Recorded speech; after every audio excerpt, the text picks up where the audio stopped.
Даже если поезд ушел, надо за этим поездом идти, он где-то остановится. Речь о спорах в кадастровой и рыночной стоимости имущества и земель. Количество таких дел в судах каждый год растет. Страдают отчеты специалистов. Например, выкуп земли при строительстве автомагистрали Шали-Бавлы.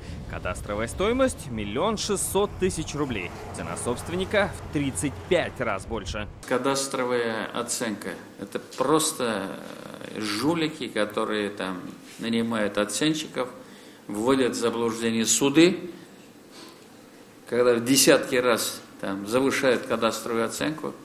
Вообще, вот черный список надо составить этих оценщиков. Один из самых острых вопросов – это земли сельхозназначения. Их, неиспользуемых по всей республике, выявлено 43 000. Это значит, что там просто перекати поле. После проверки 8 000 удалось ввести в оборот.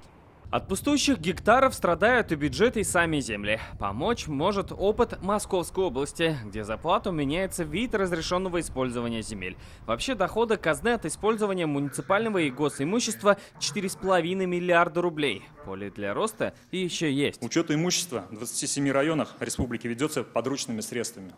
В остальных муниципалитетах установлена разнородная информационная система, которая функционирует где-то в части аренды, где-то в части учета имущества.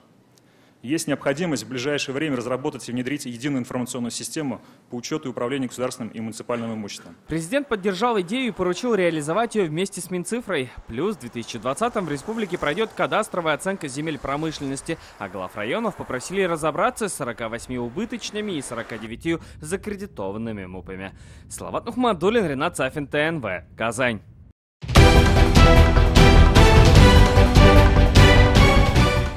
Все новости дня, выпуски программы «Новости Татарстана», программы и фильмы на сайте tnv.ru и на YouTube-канале ТНВ. Подписывайтесь.